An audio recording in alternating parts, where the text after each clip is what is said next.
it does seem phenomenal to me that it has been 2 years ago. I truly don't think that any of us really thought that it was going to be that way. I really think that all of us thought it was just going to be a very temporary thing. And but I am very grateful. I am very grateful to be here. Very grateful for how good you all have been to me. And I don't want to fail to say that. We're going to be in Proverbs chapter 4. We're going to read Proverbs 4 verses 1 to 11. And I'll try to be good here and get you out in an okay time. I said this same thing on Mother's Day, that I hoped that you would realize that even though the message was women and children and I was preaching about Mother's Day, that it affected the men as well. And I think this message does the same thing. It is titled Wanted Daddies. So that is wanted with a semicolon. We need daddies. We need daddies. Fathers are no big deal. Anybody can be a father. Anybody can be a father. Takes very little to do that. But I'm telling you what, if you want to be a daddy, it'll take everything inside of you and more in order to be that. And so that's where that idea comes from. Now this is written by King Solomon. King Solomon is known as the wisest man ever. Great storyline. God comes to him and says, what is it that you want from me? I will give you whatever it is that you want. And Solomon, instead of asking for all the things that most of us would ask for, he asked for wisdom. God says, since you asked for such a good thing, I'll give you everything else too. I'll bless you on top of that. Now, this gives you the storyline of why Solomon understood when God came to him and said, what do you want? And Solomon was smart enough to say to him, wisdom. This gives you the background of why Solomon understood that. Okay, let's look at it. Hear ye, children, the instruction of a father, and attend to know understanding. For I give you good doctrine, forsake ye not my law. For I was my father's son, tender and only beloved in the sight of my mother. He, now this is King David, okay? Solomon was King David's son. And so when Solomon says he's talking about King David. He taught me also and said unto me, let thine heart retain my words, keep my commandments and live. Get wisdom, get understanding, forget it not, neither decline from the words of my mouth. Forsake her not, and she shall preserve thee. Love her, and she shall keep thee. Wisdom is the principal thing. Therefore get wisdom, and with all thy getting, get understanding. Exalt her, and she shall promote thee. She shall bring thee to honor when thou dost embrace her. She shall give to thine head an ornament of grace. A crown of glory shall she deliver to thee. Hear, O my son, and receive my sayings, and the years of thy life shall be many. I have taught thee in the way of wisdom. I have led thee in right paths. So why was Solomon wise enough when God asked him for what he wanted to say wisdom? Because his father, David, had led him. Fathers have great influence, and there's been a concerted effort to take away that influence, much by Hollywood. You used to have shows like Father Knows Best, Leave It to Beaver, shows where the father was lifted as a person of importance. Now, the more stupid they can make the father look, the more popular the show seems to be. And they make him into an insignificant person. But children follow our example. Children know, and they follow our example. I've told this story before. I've probably told it here. I used to just make small talk. I didn't mean anything. It sounds really nasty, but I didn't mean anything by it. It was just small talk. People would get in front of us and not move, and Teresa would be sitting there, and I'd look at her and say, if this idiot would get out of my way, I could go. My son was little. I don't even know if he even knew what the term idiot even meant. But he was sitting in the back seat. One day we were at the McDonald's drive-thru, and we was in a long line, and I was not really paying any attention. We was just sitting there. My son sticks his head out the window, hollers out to the car in front of us, "Hey, idiot, get out of the way." That doesn't go over very well when you're the pastor. And I was pretty well known in that area. And so it's like, well, I'm sorry.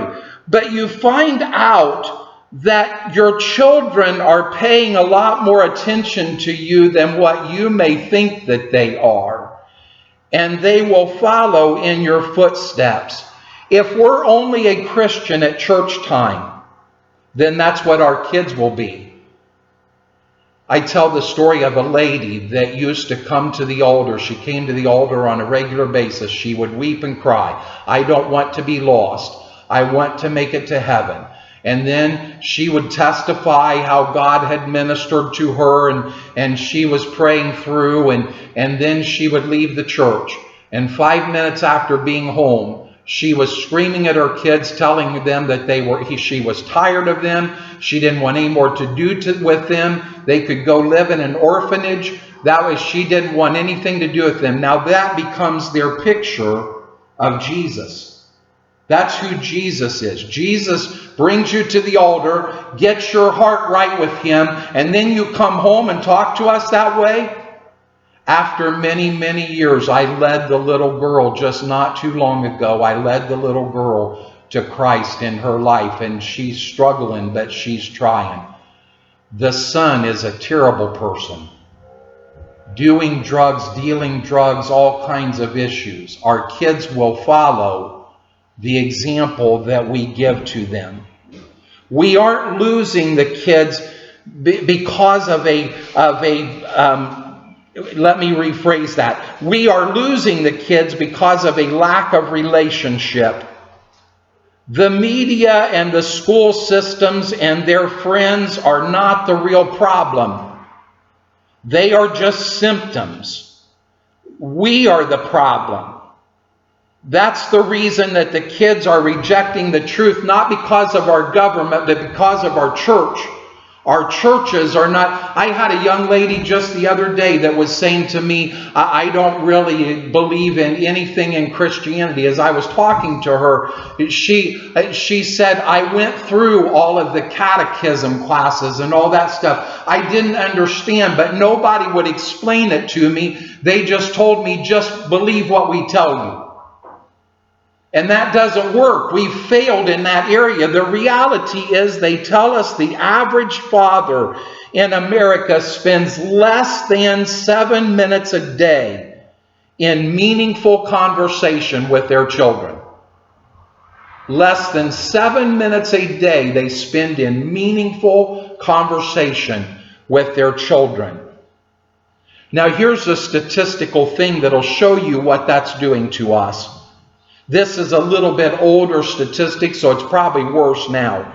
People say, well, single mothers are really bad for families. Well, children of single mothers are 30% more likely to go into drugs, alcohol, and violence.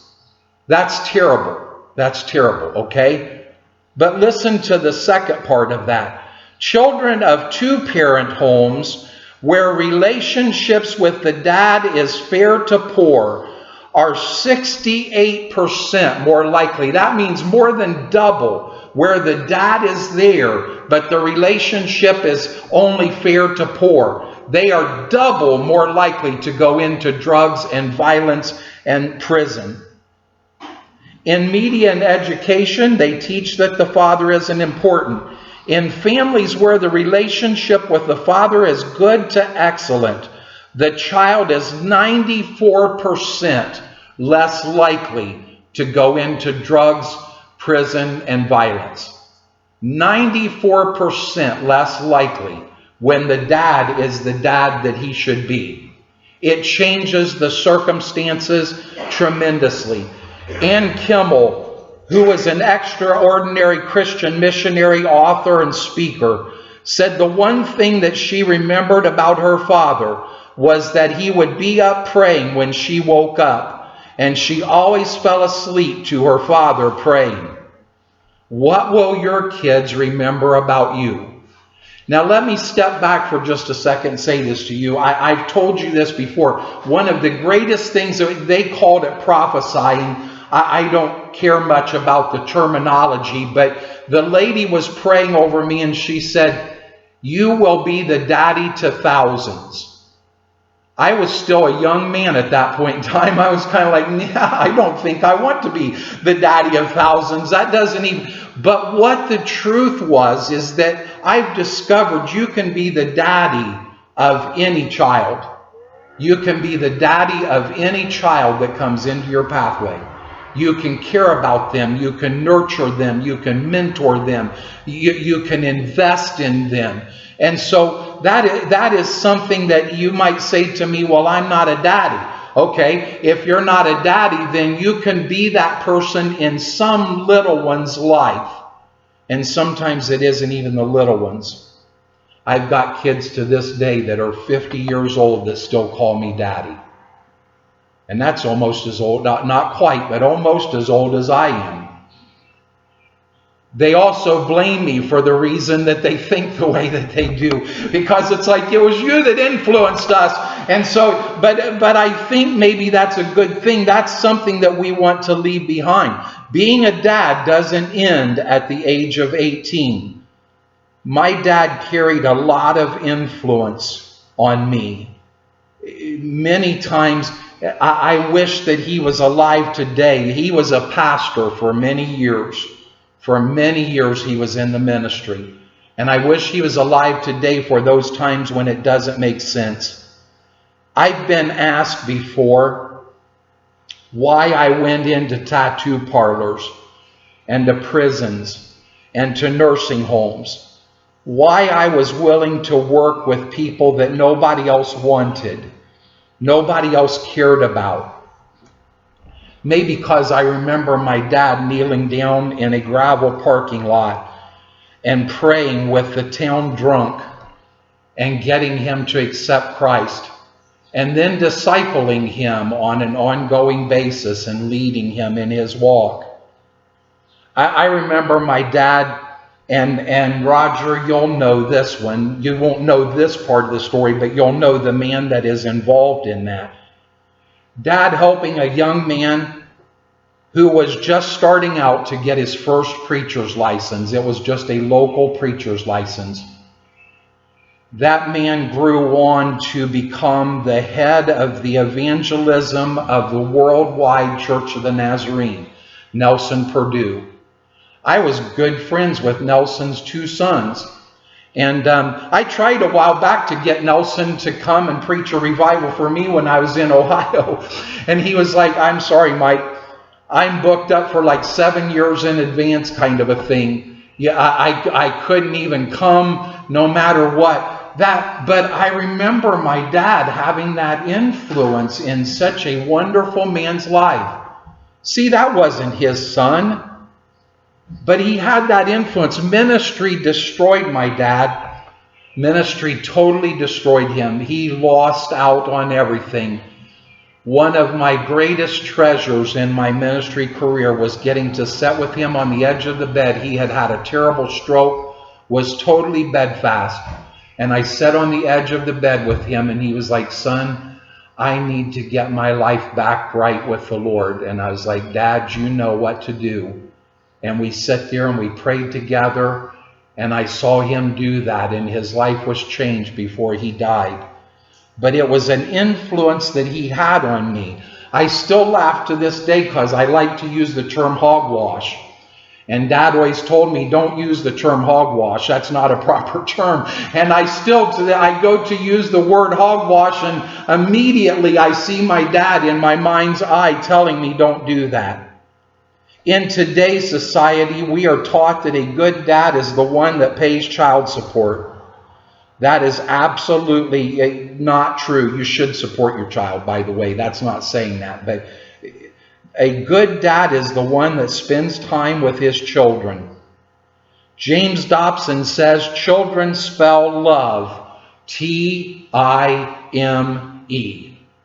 That's how you can tell them you love them all you want to. If you don't spend any time with them, they'll never hear you. They'll never hear you. If it's an important priority to you, you will get it done. So make time with your family and God to be just as important as everything else. Schedule it. I went through time management. That was years and years ago when I was first starting out in the ministry. And the guy that was teaching the time management said, you make that a priority in your scheduling. Your family is a priority. And he made this profound statement. If you don't worry about it, because you won't have a family to spend any time with. And he's right. He's right. I have learned desperately the hard way how important that is. I remember my son at the age of 5 coming upstairs. We had a duplex that we were buying, and he came up the stairs and he said, Daddy, I'm this big time minister being called all over the country to preach revivals and do all of these kinds of things. And he said, Daddy, would you please read the Bible to me? You see, what we think we're doing is not the important thing many times, because those kids need us to spend time with them. And our kids right here at the church, we've lost many of our kids, but I'm thankful for Brooklyn, Ben. And I think Brooklyn needs to be a highlight in our attitude. I used to say that to people. If you're standing back in the back and you're shaking my hand and we're talking and one of the little ones come up, I'm sorry, I'm going to talk to the little one. And then I'll get back to you whenever the little one is done. Because I think that we need to instill that into them. A man said, every time I start getting close to Dad, Jesus gets in the way. Then we wonder why they grow up despising Jesus. Josh McDowell, a very well-known speaker, apologist, he gave a message that I got to hear one time on intimacy with 16 Gothics staring him down. He tells a story. Now, the Gothics are the ones that dress all in black. They try to look just as bad as they possibly can, chains and studs. And I'm not making fun of them. I'm just telling you that's what a Gothic is. And he had 16 of them staring him down up front as he preached the message. He told the story that after he was done with the message, the toughest looking one of all of them came up and got face to face with him. No space in between them, where nobody else could hear. He said that he was so close that the chains on the Gothic person was embedded into McDowell's chest. That's how close he was, just as tight as he could be. And he said to him, with tears in his eyes, "Can I have a hug? My father never once hugged me or told me that he loved me." Why do kids end up the way that they do? Oftentimes it is because you can trace it back to the situations that are going on. And it isn't always because of a broken home. A lot of times it is because the couple living together has no relationship and they have no relationship with their kids. So here's 4 quick points, and then I'm going to bring this down to our closing idea. Be available. It gives them a sense of importance. Jesus said, "Forbid not the little children to come to me." It is important. Be available to them. Number 2, show affection. Whoever said a real man doesn't show affection was an idiot. I'm sorry, I get myself in trouble. He was an idiot. You must let them know that they are lovable. Kids often get involved in sexual relationships outside of marriage because they want to feel loved. They don't even care about the person that they're having relations with. They just want to be loved. And so they give themselves in a terrible way so that makes them feel better. Approach their world.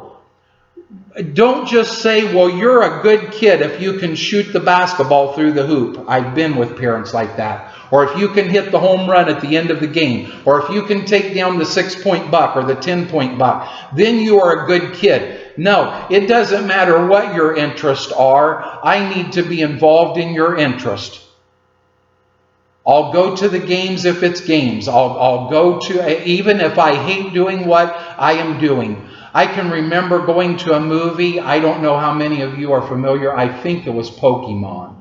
I think that's what it was Pokemon. Is Pikachu a Pokemon? Yes. Okay, so I'm right in that. I went with my son to this movie, the stupidest movie that I have ever sat through in my life. The whole movie was just this little yellow creature going around saying, Pika, Pikachu, Pika. And I'm sitting there thinking, why am I watching this? Because my son wanted to watch it. And so it's like you sit there and you watch this movie that you're totally disinterested in just because that was what he was into at that time. Not anymore, but that was what he was into at that time. Then hold them accountable. This is not about just saying to them, you can do whatever you want to. If you do that, you're going to lead them down a terrible path. Hold them accountable. Set reasonable limits and reasonable rules. And then give them more space as they earn that more space. So when they prove to you that they're getting it, then give them that room and let them grow in it. We've confused the meaning of macho. This story is told of a tough dad making tough business decisions, and yet for 25 years he led worship with 100 retarded women. Few of those women could sing, but he knew it made them feel loved. That is manhood. To look in the eyes of the former Chicago Bear Mike Singletary is to see raw manhood. He struck fear in the heart of quarterbacks for years. But his eyes glistened with tears when he spoke of his mother raising 10 children in rough circumstances, himself being very sickly.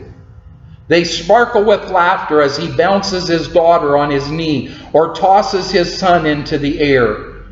They show love as he embraces his wife and thanks her for her love and support. They close in prayer for a friend ruining his life and for himself to be a more righteous man. If you want macho, that's macho. And I would have dared anybody to have stood up and told Mike Singletary he wasn't macho. If you know who that is, you know who I'm talking about. If you don't, then you won't know that. Speak well of your family. Words leave a lasting impression. I've got a very dear friend to this day, very talented person, very gifted. He could build things beautifully with wood. He was a wonderful guitar player, and he never ever got past the fact that from the time he was a little boy, his dad told him, you will never be anything but a loser. And he believed it. He believed it. He still believes it to this day. And he's tried to go to church and be a Christian, but he can't get past this. Speak well of your family. As Moses interceded for the children of Israel, it should be fathers interceding for America and for their families, praying, God, please don't let it be destroyed. One of my favorite stories, and I tell this in closing, I actually used this in my book that I wrote. I copied it, but I gave the people credit for it. It was called That's My Boy. The dad is sitting in a big chair in the front living room, relaxing, and the little boy decides Dad could really use a glass of milk. So the little boy goes to the kitchen to pour his dad a glass of milk. To get the glass, he has to get up onto a chair to get up into the cupboard, and so he drags the chair across the nice wood floor. You can imagine what that would do, leaving scrapes and scratches as he does that. He gets up into the cabinet, gets the dish or this glass out, along with lots of other dishes that fall out along with them onto the kitchen floor. He goes to the refrigerator, and instead of getting the little pint-sized milk, he tries to take out the gallon of milk and pour that. He's got the glass sitting on the floor. He's pouring the gallon jug of milk, and obviously he pours milk all over the kitchen floor that has now been scratched and drugged and is covered with dishes. He goes running to the front room with the glass of milk half full because he couldn't get all of it into the glass. He goes running to the front room with the glass half full. He trips on the threshold of the hallway, and the glass goes flying through the air and throws milk all over the living room and all over the father. Is now dripping, soaking wet with milk. The little boy stands waiting for Daddy to just punish him terribly. And the dad says, "That's my boy," with a smile. I got to experience just a little bit this week. My grandson, I call him a tank. He is full blast. He finally got up on my lap just for a short time because he figured out that Grandpa was the one that would do this in spite of his mom saying no.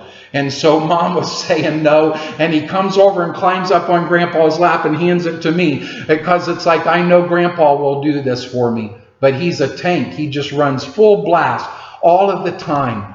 And he doesn't go around things. He knocks over things. He goes through things. Anything that's in his way, he just goes through them. And I love to sit and watch him. And I will laugh, and then I apologize to Kayla and say, I'm sorry that I'm laughing because I know you're mad at him, but I can't help it. I do that anyway. I think how often in my life that I set out to try to do something good, something nice, something right for the kingdom of God. And by the time I was done, everything just seemed to be a huge mess. Nothing worked out the way I thought it was going to. People didn't respond the way that I thought they was going to respond. The struggles happened in the middle of it. And you feel like that you are standing there in front of your Lord, just soaked with everything that has gone wrong. The mess is behind you. And you're just waiting for him to throw the lightning bolts at you. And he says, that's my child. Because in all of the mess that you made and left behind you. See, I said that before. God can do nothing with nothing.